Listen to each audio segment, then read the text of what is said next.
So hello everyone. आज हम discuss करने वाले हैं रसायन विज्ञान, जो कि काफ़ी इंपॉर्टेंट है आपके एग्जाम पॉइंट ऑफ व्यू से। यहाँ पर बहुत ही इंपॉर्टेंट और इंटरेस्टिंग मल्टीपल चॉइस क्वेश्चन हम डिस्कस करने वाले हैं विथ डायग्राम। डायग्राम के साथ इनको समझने की कोशिश हम करेंगे। पहला क्वेश्चन है, और ये जो क्वेश्चन है ये डायरेक्ट आपको एग्जाम में देखने को भी मिल जाएंगे। ऊर्जा के निम्न रूपों में से कौन सा एक अपघटन प्रकार की रासायनिक अभिक्रिया लाने में मदद नहीं कर सकता। देखो विद्यार्थियों, यहाँ पर पूछा गया है रासायनिक अभिक्रिया लाने में मदद नहीं कर सकता, यानी कि आपको पता होना चाहिए कि कौन कौन सा मदद कर सकता है रासायनिक अभिक्रिया लाने में। ठीक है, तीन ऐसे ऑप्शन है जो रासायनिक अभिक्रिया लाने में मदद करते हैं, जबकि एक ऐसा ऑप्शन है जो रासायनिक अभिक्रिया लाने में मदद नहीं करता। तो वो आपको बताना है। ऑप्शन है heat energy, mechanical energy, light energy और इलेक्ट्रिकल एनर्जी। बताइए, बहुत ही आसान क्वेश्चन है। तो इसका राइट ऑप्शन हो जाएगा आपका मैकेनिकल एनर्जी, यांत्रिक ऊर्जा, क्योंकि ये जो ऊर्जा है रासायनिक अभिक्रिया लाने में कभी मदद नहीं करती, क्योंकि ये तो यांत्रिक तरीकों से प्रोड्यूस की जाती है, जैसे किसी को घुमाकर यांत्रिक ऊर्जा प्रोवाइड करवाना। जबकि हीट हो गया और प्रकाश हो गई और विद्युत हो गई, इनको तो रासायनिक अभिक्रिया लाने में मदद कर सकता है। चलो डायग्राम से भी समझ लेते हैं।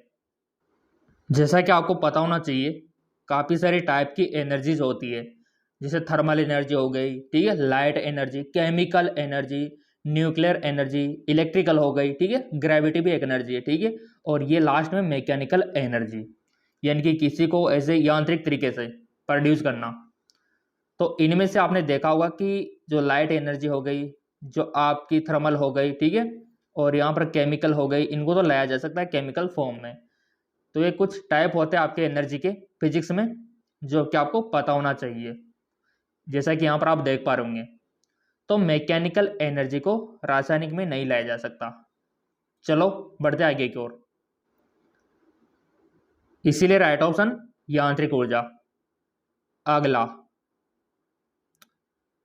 निम्न में से कौन सी क्रिया अनैच्छिक क्रिया नहीं है। यानी कि यहां पर आपको पता होना चाहिए कि कौन कौन सी जो क्रिया है वो अनैच्छिक है, यानी कि रिफ्लेक्स है, जो ऑटोमेटिक होती है। तीन तो है ऑटोमेटिक होने वाली, और एक है जो ऑटोमेटिक नहीं होती है, वो हमारे कंट्रोल में होती है। वो ऑप्शन आपको चुनना है। बताइए, ऑप्शन आपके सामने। घुटनों में झटका यानी कि कनी जर्क, कासना, निगलना, या फिर चमकती रोशनी में आंखों का बंद होना। कौन सी अनैच्छिक क्रिया नहीं है? Not a reflex action. तो देखो विद्यार्थियों, पहले तो तीन हमको याद होना चाहिए कि कौन कौन सी रिफ्लेक्शन एक्शन है। तो यहां पर पहला ऑप्शन है कि कनी जर्क, यानी कि घुटनों में झटका, यानी कि जैसे आप टेबल पर पैर लटका कर बैठे हो, अगर आपके जो यहाँ पर कनी होता है, ठीक है, यहाँ पर जो घुटना होता है, इस पर कोई चोट मारे तो आपका पैर मूवमेंट करेगा, ऑटोमेटिक करेगा, ऑटोमेटिक। प्रयोग करके देख लेना, इसका डायग्राम भी दिखाऊंगा मैं आपको। तो ये भी ऑटोमेटिक होने वाली क्रिया है, यानी कि अनैच्छिक क्रिया है। अब कासना, देखो काशी तो आपको पता है ऑटोमेटिक ही होती है काशी। जब आपको काशी होती है तो हमारे कंट्रोल में नहीं होता कि हम रोक सके, वो होती रहती है। तो ये भी क्या है? अनैच्छिक क्रिया है, ठीक है। और यहाँ पर देखो निगलना, ये तो हमारे कंट्रोल में होता है। किसी भी चीज़ को निगलना हमारे कंट्रोल में होता है। जैसे चिग्गम हम खाते हैं तो उसको हम निगलते नहीं है, क्योंकि वो हमारे कंट्रोल में है, ठीक है। तो ये इसको छोड़ दो अभी आप। अगला है रोशनी में आंखों का बंद होना। जैसे मान लो कोई भी ब्लास्ट हो गया, काफ़ी सारी रोशनी हो गई, तो वहाँ आंखें ऑटोमेटिक क्या हो जाती है? बंद हो जाती है, ऑटोमेटिक। जैसे मान लो कोई भी बिजली कड़कती है तो काफ़ी सारा उजाला होता है, तो हमारी आंखें बंद हो जाती है, तो वो भी क्या है? ऑटोमेटिक। तो ये भी हमारे कंट्रोल में नहीं है, ऑटोमेटिक ही बंद हो जाती है। हमारे कंट्रोल में क्या है? निगलना। क्या है? निगलना। तो यहाँ पर भी क्या पूछा है? अनैच्छिक क्रिया नहीं है। तो ये वाली क्या है? ऐच्छिक क्रिया है, ये अनैच्छिक क्रिया नहीं है। तो यही हो गया हमारा राइट ऑप्शन। ऐसे आपको आंसर करना होता है और ऐसे आप टॉप बनते हो, ठीक है। तो यहाँ पर ये हमारा राइट ऑप्शन होगा, सॉल्विंग। अब यहाँ पर आप सोच रहे होंगे सर ये कनिजर क्या होता है? ये ऑप्शन दे रखा ना, घुटनों में झटका। चलो इसको देख लेते हैं। सो यहाँ पर कनी जर्क होता है इस प्रकार का, जैसे टेबल पे पैर लटका के ऐसे बैठे हो और यहाँ पर कोई चोट मारे तो ये हमारा पैर ऑटोमेटिक इधर आता है, इसको बोलते हैं कनी जर्क। इधर देखो आप, ये प्रयोग घर पे भी कर लेना। पैर लटका के बैठना और यहाँ पर किसी से बोलना कि चोट मारे, ठीक है, तो ऑटोमेटिक हमारा पैर इधर जाएगा। तो ये भी क्या है, अनैच्छिक क्रिया में आता है, ये हमारे कंट्रोल में नहीं है। सो यहाँ पर ये भी हमारे कंट्रोल में नहीं है, ये भी नहीं है और ये भी नहीं है, ये है हमारे कंट्रोल में। तो ये हमारी अनैच्छिक क्रिया नहीं है, ये हमारा राइट ऑप्शन। चलो अगला है, निम्न में से कौन सा एक सबसे सारी ऑक्साइड है, सबसे ज्यादा सारी ऑक्साइड आपको बताना है। Which of the flowing most basic oxide, MgO, SO2, Al2O3, Na2O। पता है ना आपको, आवर्त सारणी में ऊपर से नीचे जाने पर, दाएं से बाएं जाने पर सारे गुण का क्या होता है, अगर पता है तो आप बता भी दोगे। तो इसका राइट ऑप्शन हो जाएगा आपका ऑप्शन डी, Na2O। ठीक है, सबसे ज्यादा सारी है। यह आपको पता होना चाहिए कि आपका जो बेसिक ऑक्साइड होते हैं वो होता है Na2O, ठीक है, और जो एम्फोटेरिक होता है वो होता है Al2O3। ये एम्फोटेरिक होता है, आपका याद रखना क्या होता है एम्फोटेरिक, उभयधर्मी, ठीक है। और ये होता है एसिडिक, P2O5, ये एसिडिक होता है। और SiO2 क्या होता है, वीक एसिड होता है। तो कुछ इन्फॉर्मेशन है जो आपको पता होना चाहिए, और चैनल सब्सक्राइब कर रखा है तो इसका मतलब आपको हर एक अपडेट यहाँ पर मिलेगी, ठीक है। तो अगला है यहाँ पर जो राइट ऑप्शन है वो क्या होगा, बेसिक है तो हमारा Na2O, इसीलिए right option is Na2O, most basic. अगला आता है आपका, आवर्त सारणी के निम्न समूह में से कौन सा तत्व ऐसे संबंधित होगा जिसकी द्रव्यमान संख्या आपको 27 दे रखी है, और इसका प्रोटॉन है ना 14 प्रोटॉन, न्यूट्रॉन है इसमें, प्रोटॉन नहीं दे रखा है इसमें, और प्रोटॉन तो आपको निकालना आना चाहिए। द्रव्यमान संख्या दे रखी है, केंद्रक में न्यूट्रॉन संख्या दे रखी है। अब आपको समूह बताना है कि कौन से समूह में आएगा ये। बहुत ही आसान है, देखो बहुत ही आसान।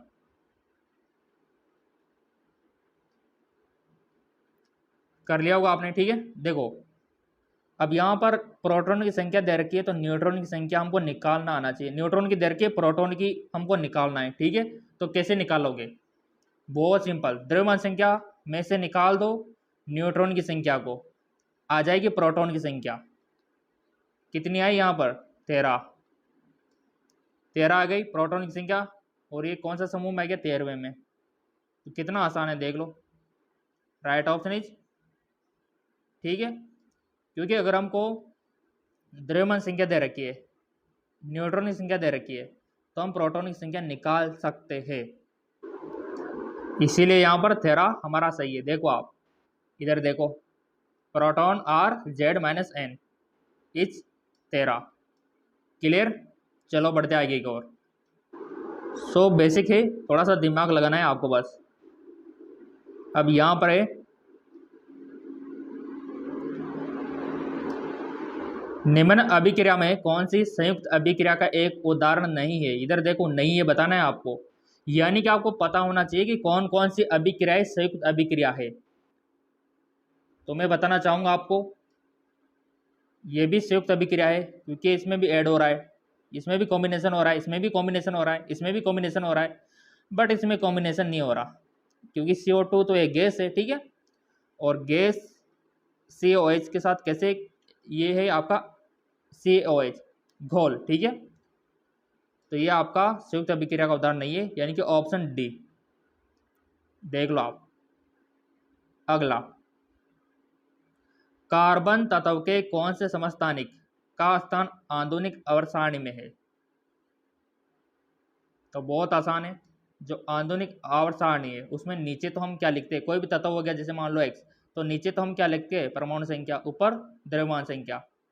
तो समझ गए आप, यानी कि कार्बन में परमाणु संख्या लिखो, ऊपर द्रव्यमान संख्या लिखो, ठीक है।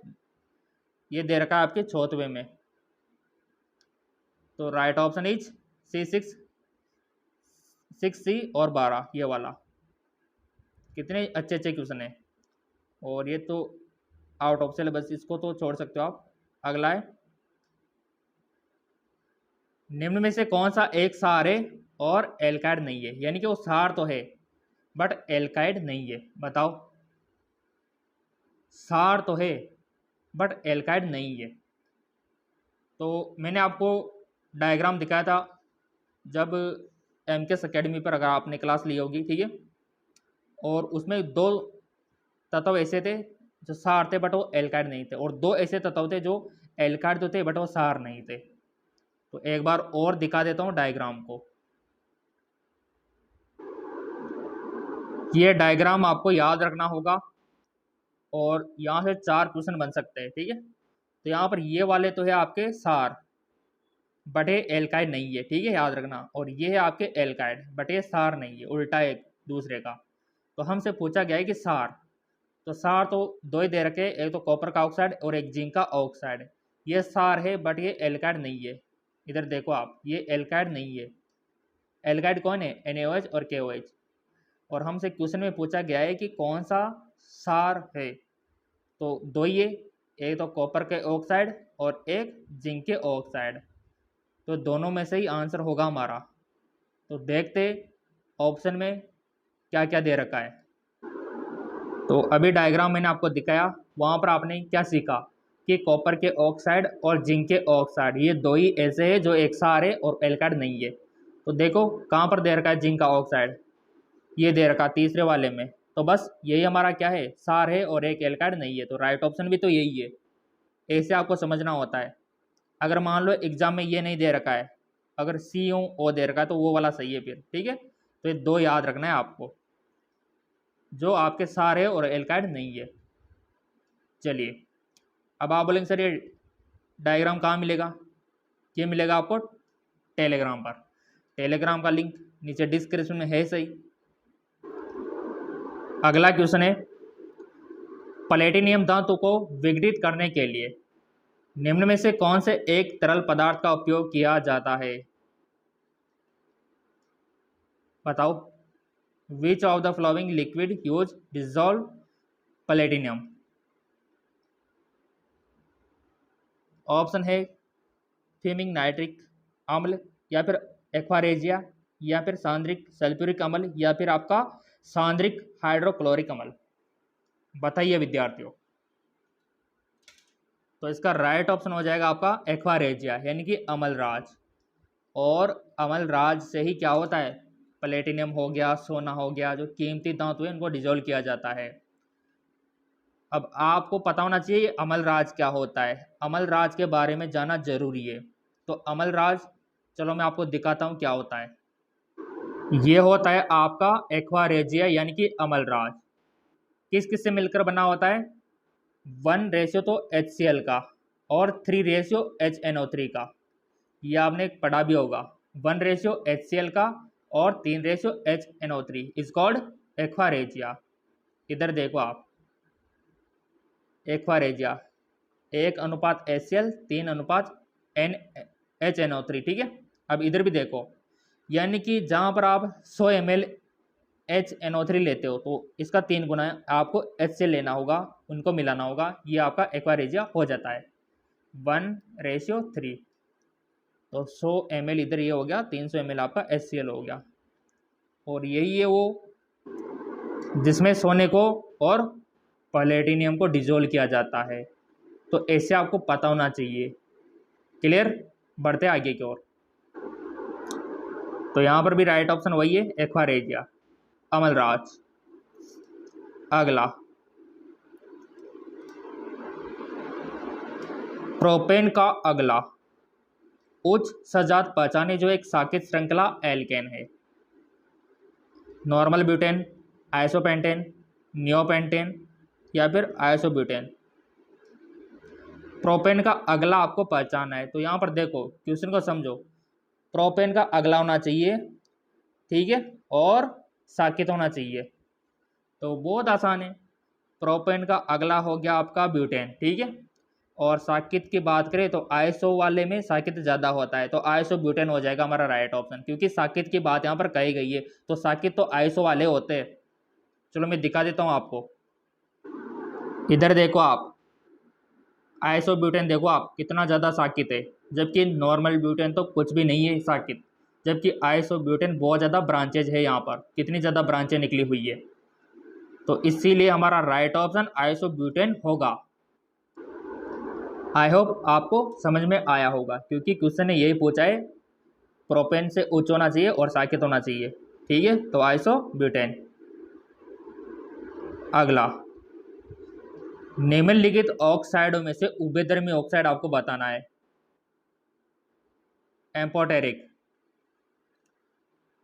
और मैंने आपको बताया भी था कि अम्लीय ऑक्साइड क्या होते हैं, क्षारीय ऑक्साइड क्या होता है, और एक होता है उभयधर्मी ऑक्साइड। तो आपसे पूछा उभयधर्मी के बारे में, तो कम से कम आपको 3 से 4 एग्जाम्पल पता है ना, तो भी आप कर दोगे एग्जाम में।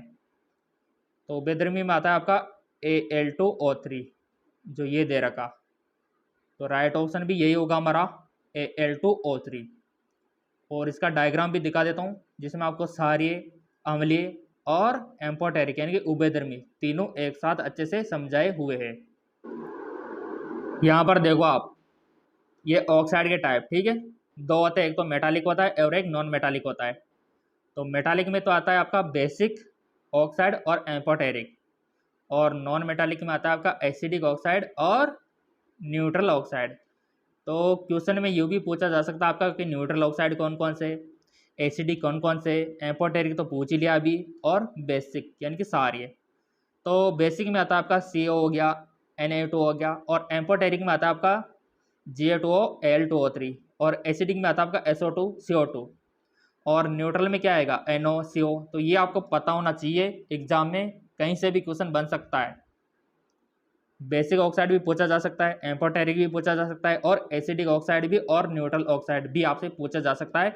ये डायग्राम पता होना चाहिए आपको, और ये तो हमारे टेलीग्राम पर सेंड कर देंगे, टेलीग्राम को फॉलो कर लेना, लिंक नीचे दे रखा है। तो बहुत इंपॉर्टेंट है ये चार्ट, बस ये चार्ट याद रख लो आप, और सारे एग्जाम्पल नीचे दे रखे, ये यहाँ से पूछा जाएगा आपसे। ठीक है, आपको समझ में आया होगा। चलो बढ़ते आगे की ओर। Right option is Al2O3। अगला है आपका, कपड़ा उद्योग में सूती और लिनन कपड़ों को वृंजित करने के लिए उपयोग किए जाने वाला यौगिक पहचानो आप। ये तो आपने छोटी कक्षा में पढ़ा होगा, 10वीं में। बता दो कि कपड़ों को किससे वृंजित किया जाता है, याद आया कुछ? चलिए, तो कपड़ों को वृंजित करने के लिए उपयोग में लाया जाता है आपका विरंजक चूर्ण। क्या? विरंजक चूर्ण। विरंजक चूर्ण का दूसरा नाम ब्लीचिंग पाउडर। ब्लीचिंग पाउडर बोलो या विरंजक चूर्ण बोलो, एक ही बात है। अब इसका सूत्र आपको बताना है। क्या होता है विरंजक चूर्ण का, ब्लीचिंग पाउडर का सूत्र? वो होता है CaOCl2। तो यहाँ पर राइट ऑप्शन हो जाएगा आपका ये रहा, ये होता है आपका। और काफ़ी सारों तो देखा भी होगा विरंजक चूर्ण को, ब्लीचिंग पाउडर मार्केट में मिलता है, आप भी ला सकते हो और कपड़ों को क्या कर सकते हो, विरंजित कर सकते हो। चलो मैं दिखाता हूँ आपको विरंजक चूर्ण। ये होता है आपका ब्लीचिंग पाउडर कहो या फिर विरंजक चूर्ण को, एक ही बात है ना।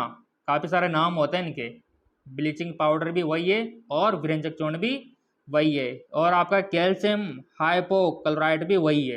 विरंजक चूर्ण को क्या बोलते हैं? Calcium hypochloride. देख लो आप, ये इस प्रकार का भी आता है और इस प्रकार का भी आता है पाउडर फॉर्म में, ब्लीचिंग पाउडर के नाम से भी। तो यही होता है, ब्लीचिंग पाउडर भी वही है, विरंजक चूर्ण भी वही है।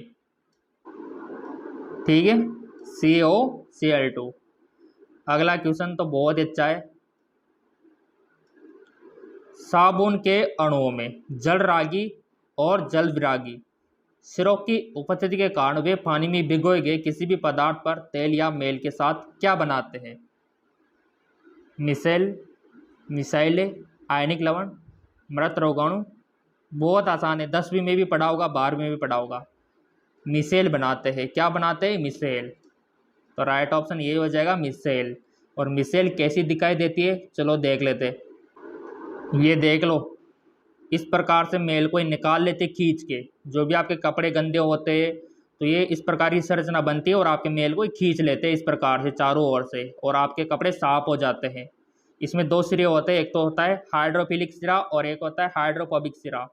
ये वाला होता है हाइड्रोफोबिक, ये पानी से डरता है। फोबिक का मतलब क्या होता है? पानी से डरना, ठीक है, इसलिए दूर भाग रहा है ये इस प्रकार की संरचना बनती है काफ़ी सारी, और आपके कपड़े हो जाते हैं एकदम क्लीन, एकदम साफ। किसके कारण? मिसेल के कारण, ठीक है। अगला है आपका सौर ऊर्जा। रेगिस्तान में एटीपी में परिवर्तन होती है। तो यहाँ पर कहने का मतलब है कि जो सौर ऊर्जा है, ठीक है, सौर ऊर्जा किसके द्वारा एटीपी में कन्वर्ट होती है? बताओ।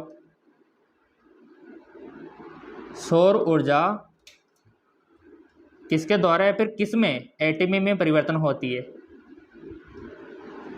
माइटोकॉन्ड्रिया में, क्लोरोप्लास्ट में, राइबोसोम में, गोल्गी काई में। तो देखो विद्यार्थियों, जो सूर्य की ऊर्जा है, और सूर्य की ऊर्जा से भोजन कौन बनाते हैं? पेड़ पौधे। तो पेड़ पौधे बनाएंगे ना, तो यहाँ पर एक पत्ती का होना जरूरी है, और पत्ती में क्या रहता है? क्लोरोप्लास्ट। और क्लोरोप्लास्ट तो समझ गए होंगे आप, क्लोरोप्लास्ट का नाम आता है कि ऑप्शन भी तो ये दे रखा है क्लोरोप्लास्ट। तो इसका मैं डायग्राम भी दिखा देता हूँ आपको। ये देखो आप, ये सूर्य का प्रकाश आया, ये यहाँ पर पत्ती में क्या होता है? क्लोरोप्लास्ट होता है, ठीक है, ये पेड़ की पत्तियों में। और यूज क्या हो रहा है इधर? H2O CO2 यूज हो गया, O2 निकल गई, और नीचे देखो एटीपी बन गया आपका। और ये आपका जब उच्च कक्षाओं में जाओगे तो आप केल्विन साइकिल के बारे में पढ़ोगे, तो ये एटीपी ये रहा। तो कितना आसान है विद्यार्थियों। और जब यहाँ पर आप जो पत्ती है पेड़ की, उसको क्लोरोप्लास्ट देखोगे तो इस प्रकार का होता है क्लोरोप्लास्ट। इस प्रकार की संरचना होती है, स्ट्रोमा होता है, और इसमें देख लो कौन कौन से लेयर होते हैं। स्ट्रोमा होता है आपका, लुमेन होता है, आउटर लेयर होती है, ठीक है। तो ये संरचना भी पता होना चाहिए आपको। ये है आपका क्लोरोप्लास्ट। तो इसीलिए राइट ऑप्शन क्या होगा? क्लोरोप्लास्ट। अब काफ़ी सारे विद्यार्थी क्या करते हैं, यहाँ पर एटीपी का नाम सुनते ही वो माइटोकॉन्ड्रिया को समझते हैं। बट माइटोकॉन्ड्रिया क्यों होगा? क्योंकि यहाँ पर सूर्य प्रकाश आ गया, तो फिर माइटोकॉन्ड्रिया का रोल इसमें नहीं होगा। क्योंकि हम तो क्या है, अंधेरे में भी हमारा तो पवचन हो जाता है, क्योंकि हमारे लिए प्रकाश जरूरी नहीं है भोजन करने के लिए, ठीक है, वो पेड़ों के लिए है। चलिए, यदि तत्व X की परमाणु संख्या 19 है तो इसका ऑक्साइड का सूत्र क्या होगा? बताओ। अब यहाँ पर पहले तो पता होना चाहिए कि 19वें नंबर पर आता क्या है।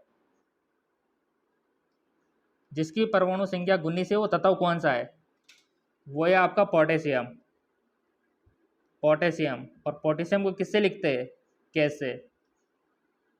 अब बताओ इसका ऑक्साइड का सूत्र क्या होगा?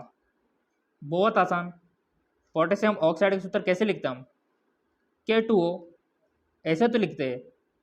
तो यहाँ पर कहाँ दे रखा है ये सिचुएशन? ये दे रखी है आपके K2O, ये दे रखी है आपके इधर ऑप्शन डी में X2O यानी कि K2O। कितना आसान है विद्यार्थियों। क्योंकि यहाँ पर पोटेशियम को कभी भी हम ये नहीं लिख सकते, ये वाला KO2 नहीं लिख सकते, और ना ही इसको KO लिख सकते, और ना ही यहाँ पर K2O2 लिख सकते, बस हम K2O लिख सकते हैं। तो ये वाला सही है, ठीक। चलिए अगला, यहाँ पर मस्तिष्क का सोचने वाला हिस्सा बताना है आपको, थिंकिंग पार्ट ऑफ ब्रेन। तो आपको पता है कि हमारे ब्रेन को 3 हिस्सों में बांटा गया है, hind brain, mid brain, fore brain. तो यहाँ पर कौन सा हिस्सा सोचने का काम करता है? जैसे अभी आप पढ़ाई कर रहे हो, सोच रहे हो कि एंट्रेंस एग्जाम देना है, हमको तैयारी करनी है, तो ये कौन से हिस्से से हो रहा है पॉसिबल? तो बहुत ही आसान है, मैंने आपको बताया भी था कि हर एक ब्रेन का जो हिस्सा है उनका अपना अपना एक फंक्शन होता है। तो जो सोचने समझने वाला हिस्सा होता है वो होता है फोर ब्रेन, ठीक है, फोर ब्रेन के अंतर्गत। तो ये दे रखा आपका फोर ब्रेन। अब इसको डायग्राम से भी समझ लेते हैं। देखो विद्यार्थियों, हमारा जो मस्तिष्क है इसको 3 भागों में बांटा गया है। ये जो ऊपर वाला है ये पूरा का हिस्सा क्या है? ये फोर ब्रेन में आता है, ठीक है। और ये वाला जो हिस्सा है, जैसे एक तो ये वाला ये किधर ऐसे होता है, इसके बीच वाला इसको बोलते हैं मिड ब्रेन, ठीक है। और ये नीचे पीछे जो होता है इसको बोलते हैं हैंड ब्रेन। तो सोचने समझने की पूरी क्षमता हमारी यहाँ पर होती है ऊपर वाले फोर ब्रेन में। अब आप बोलेंगे सर ये हैंड ब्रेन क्या काम करता है फिर? ये हैंड ब्रेन यानी कि जो पश्चिम मस्तिष्क है, ये आपके अनैच्छिक क्रिया, अनैच्छिक जैसे कि सांस लेना, छोड़ना, हृदय का धड़कना, या फिर उल्टी हो गई, ये सब जो अनैच्छिक क्रियाएं होती है वो हैंड ब्रेन के अंदर में आती है। और मिड ब्रेन में होता है आपका हार्मोन से रिलेटेड फंक्शंस हो गए। तो ऐसे आपको फंक्शंस पता होना चाहिए। जैसा कि आप यहाँ पर भी देख सकते हो, ये इसके पार्ट देख लो आप, ये आपका पूरा का पूरा फोर ब्रेन, ये हैंड ब्रेन जिसको आप सेरेबेलम भी बोल सकते हो, और फोर ब्रेन को आप सेरेबरम भी बोल सकते हो। तो ऐसे आपको नॉलेज होना जरूरी है। और आप यहाँ पर देख भी सकते हो हर एक ब्रेन का काम, फोर ब्रेन का देख लो आप। Sensory information, help with reasoning यानी कि पढ़ने में, प्रॉब्लम सॉल्व करने में, सोचने में, सारा फोर ब्रेन का काम दे रखा है। हैंड ब्रेन में क्या दे रखा है? ऑटोमेटिक कनेक्शन, ठीक है। जैसे पलकों का झपकना, सब ये कोऑर्डिनेशन हो गया, मूवमेंट हो गया, ठीक है। कोऑर्डिनेशन और मूवमेंट भी हैंड ब्रेन से होता है। जैसे कि हम किसी पे चलते हैं ना, साइकिल वगैरह पे, तो वो भी इसी से होता है, ठीक है। माइंड ब्रेन यानी कि मिड ब्रेन में क्या आएगा? रेगुलेट मूवमेंट प्रोसेस, सुनने की, देखने की क्रिया। तो ऐसे आपको पता होना चाहिए विद्यार्थियों। सो इसीलिए राइट ऑप्शन हो जाएगा फोर ब्रेन, क्योंकि ये सोचने का काम यही करता है। अगला जो क्वेश्चन है, वह हार्मोन जो फलों और सब्जियों में प्रचुर मात्रा में रहता है। फलों और बीजों में प्रचुर मात्रा में रहता है। फलों और बीजों में प्रचुर मात्रा में रहता है। बहुत ही अच्छा क्वेश्चन। वह हार्मोन है आपका, याद रखना, साइटोकाइनिन। कौन सा है? साइटोकाइनिन, याद रखना है आपको, साइटोकाइनिन। कौन सा हार्मोन है? साइटोकाइनिन। अगला, प्रकाश संश्लेषण का पहला चरण है। बता दो अब आप, प्रकाश संश्लेषण का पहला चरण कौन सा है? बताओ। तो पहला चरण में आपका होगा क्लोरोफिल द्वारा प्रकाश ऊर्जा का अवशोषण। अभी मैंने आपको डायग्राम दिखाया था ना, क्लोरोफिल द्वारा प्रकाश ऊर्जा का अवशोषण होगा, उसके बाद ही अगली प्रोसेस होगी। पहला चरण यही है, कम से कम प्रकाश का अवशोषण होगा, फिर उसके बाद ही क्या होगी? अगली प्रोसेस। तो राइट ऑप्शन क्या होगा आपका? क्लोरोफिल द्वारा प्रकाश ऊर्जा का अवशोषण। जैसा कि यहाँ पर आपका प्रकाश है, यह आपका पत्ती है पेड़ की। अब पत्ती के अंदर क्या होता है? देखो आप, ये होता है पत्ती के अंदर, ये प्रकाश का क्लोरोफिल ऑब्जर्वेशन करेगा, उसके बाद ही आगे की प्रोसेस हो पाएगी पत्ती में। तो ये इंपॉर्टेंट है आपके लिए, इधर देखो आप, ठीक है। तो इसीलिए हमारा आंसर क्या था? क्लोरोफिल। तो ऐसे डायग्राम के साथ वीडियो आपको मिलते रहेंगे। चैनल सब्सक्राइब कर रखा होगा, बेल आइकन पर प्रेस कर रखा होगा, और हाँ, टेलीग्राम को फॉलो अवश्य कर लेना, लिंक नीचे दे रखा है। और एमकेएस एकेडमी ऐप को डाउनलोड कर लेना ताकि आपको पीडीएफ मिलता रहे।